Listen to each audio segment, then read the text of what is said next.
만약에 이제 수술이 정말 가능할 정도로 조건이 충분하다면 이거는 철저하게 환자분의 선택에 따른 것이라고 볼 수 있습니다. 사실 시력 교정 수술은 반드시 해야 되는 수술은 아니잖아요.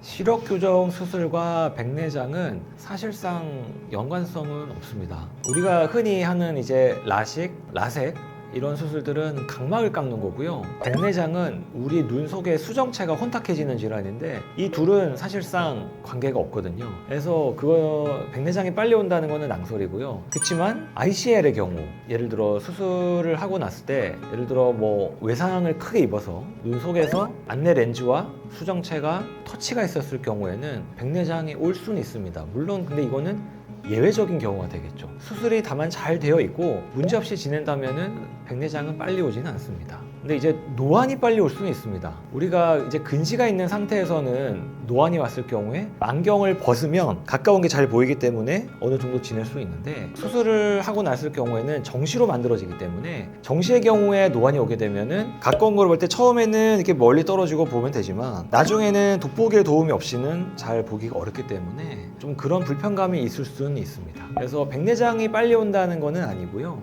노안을 좀 남들보다 좀 더 심하게 느낄 수는 있다. 이거는 있을 수 있겠습니다.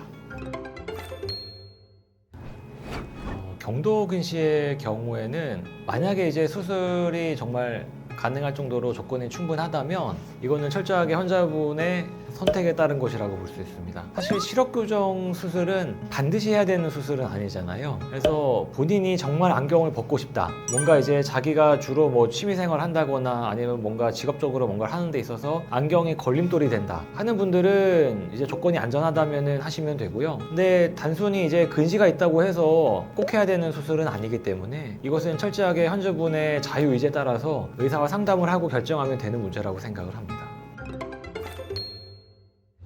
이 질문도 상당히 많이 들어오는데요. 검사하기 전에 이제 지켜야 될 가장 중요한 점은 소프트든 하드든 렌즈를 일정 기간 이상 안 끼셔야 됩니다. 아예 안 끼셔야 돼요. 꼈다 안 꼈다 하는 것도 안 되고요. 아예 안 껴야 되는데 일반 소프트 렌즈 같은 경우는 일주일이 되겠고요. 하드나 난시 교정 소프트 렌즈의 경우에는 최소 2주 정도는 안 껴주셔야 됩니다. 이렇게 하는 이유는 수술 전 검사의 각막 지용도 검사 아니면은 뭐 근시원시 난시를 측정하는 검사이기 때문인데요. 렌즈를 끼게 되면은 어느 정도 그 각막 곡률이 바뀌게 됩니다. 이렇게 되면은 저희가 이제 수술 자료를 모을 때 오차가 꽤 발생하게 되거든요. 그래서 이런 것들의 오류에서 벗어나기 위해서 환자분들께서는 렌즈를 확실하게 안 끼고 오셔야 하고요. 사실 뭐 그 이외에 특별히 주의해야 될 것은 없고요. 한 가지 추가적으로 말씀을 드리자면 이제 본인이 앓고 있는 기저질환 이런 것들을 꼭 잘 알려주셔야 됩니다.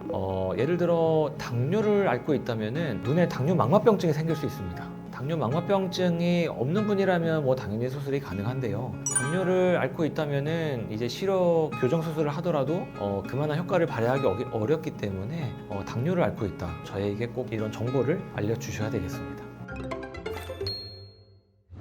노안이 있을 경우에도 수술을 할 수는 있습니다. 근데 이제 제한적인 경우에 해야 되는 게 맞고요. 사실상 이제 노안이라는 거는 근거리를 보는 불편감이 생기는 경우를 이제 노안이라고 하는데 노안이 생겼을 경우에는 예를 들어 20대 때처럼 양눈을 다 정시로 만들면은 노안을 심하게 느끼기 때문에 사실상 짝눈을 만들게 됩니다. 그래서 한 눈은 이제 근거리 보는 데 역할을 하게 되고 한 눈은 원거리를 보는 데 역할을 하게 하는 건데 예를 들어 아주 정밀한 작업을 하는 분이나 아니면은 원거리 시력이 굉장히 중요한 분들 이런 분들은 사실상 그렇게 추천을 드리지 않습니다. 그래서 케이스 바이 케이스로 잘 골라서 해야 되고요. 이론상 가능은 합니다만 상담을 통해서 충분히 환자분이 그 상황을 이해를 하신다면은 가능은 합니다만 노안은 점점 더 진행을 하기 때문에 정말 꼭 필요한 상황이 아니면은 저는 가급적 추천드리지는 않습니다.